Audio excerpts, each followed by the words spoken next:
اعوذ باللہ من الشیطان الرجیم، بسم اللہ الرحمن الرحیم۔ اسلامک یوٹیوب چینل پہ خوش آمدید۔ سب سے پہلے گزارش ہے کہ میرے چینل کو اگر آپ نے ابھی تک سبسکرائب نہیں کیا تو سب سے پہلے سبسکرائب کر دیں، ساتھ میں گھنٹی کے بٹن کو دبائیں تاکہ نیو آنے والی میری ویڈیو سب سے پہلے آپ تک پہنچے۔ چلیے آج کی نئی ویڈیو کی طرف۔ زبردست اور انٹرسٹنگ کہانی ہے اور یہ سچی کہانی ہے۔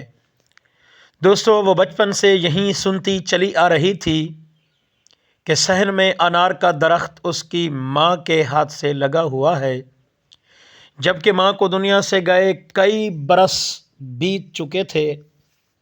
اسے ٹھیک سے یاد بھی نہیں تھا کہ ماں کب فوت ہوئی ہے۔ درخت پر لگے پھلوں کا یہ حال تھا کہ ٹہنیاں اناروں کے بوجھ سے جھک کر زمین تک پہنچ جاتی تھیں۔ ایک عام قد کا انسان ہاتھ بڑھا کر آسانی سے اس سے انار توڑ سکتا تھا۔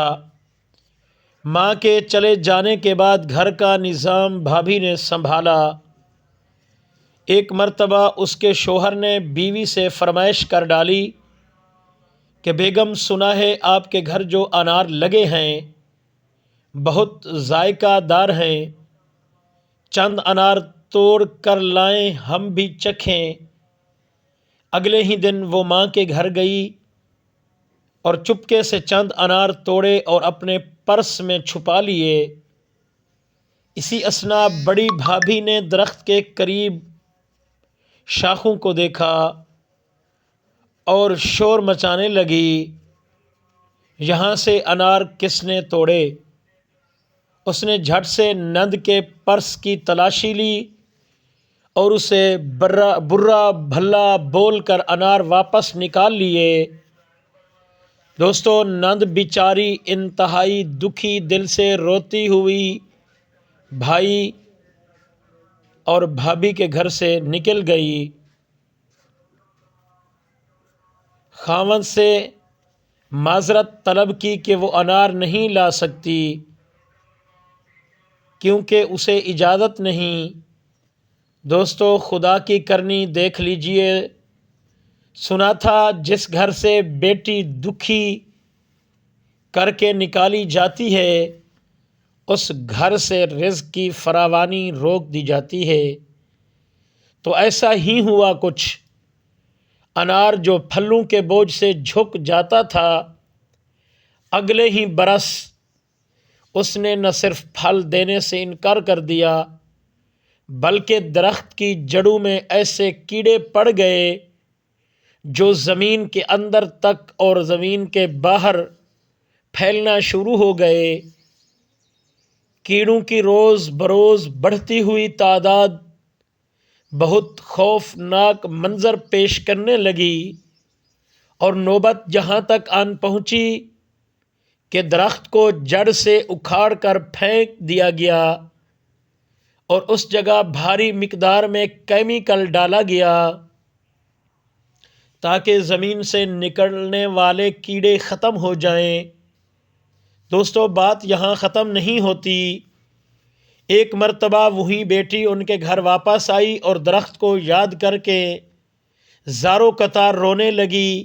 اسے اس کی ماں کی یاد تڑپانے لگی۔ اس نے درخت کی جگہ اپنا ہاتھ رکھا اور ماں کو یاد کیا۔ اچانک اس کی نظر ایک ننھی سی جڑ پر پڑی۔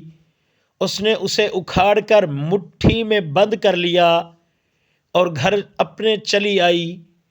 گھر جاتے ہی وہ جڑ زمین میں لگا دی اور اللہ کی قدرت وہ جڑ طاقت پکڑنے لگی۔ دوستو، صرف 2 سال بعد ہی وہ جڑ تناور درخت بن گیا۔ دیکھنے والے محو حیرت ہیں کہ 3 سالہ درخت اب پھل بھی دینے لگا۔ دوستو، چند سالوں میں یہ بالکل ویسا ہی درخت بن چکا تھا جسے جڑ سے اکھاڑ کر پھینک دیا گیا تھا۔ اب اس درخت کا پھل پورے خاندان برادری میں تقسیم کیا جاتا ہے۔ یہ ایسا جادوئی درخت بن چکا ہے کہ سارا سال سر سبز رہتا ہے اور اس کا پھل ہر گھر میں کھایا جانے لگا۔ دوستو، اگر کوئی سمجھے تو یہ میرے رب العالمین کا بہت بڑا پیغام تھا۔ آج کل ہم لوگ کیا کرتے ہیں، اپنی ہی بیٹیوں، اپنی ہی بہنوں کو ماں باپ کے ورثے سے، زمین کی وراثت سے، اس کے چھوڑے ہوئے مال و دولت سے انہیں بے دخل کر دیتے ہیں۔ جس گھر سے بیٹی دکھی جاتی ہے اس گھر کا رزق بند کر دیا جاتا ہے۔ اس ویڈیو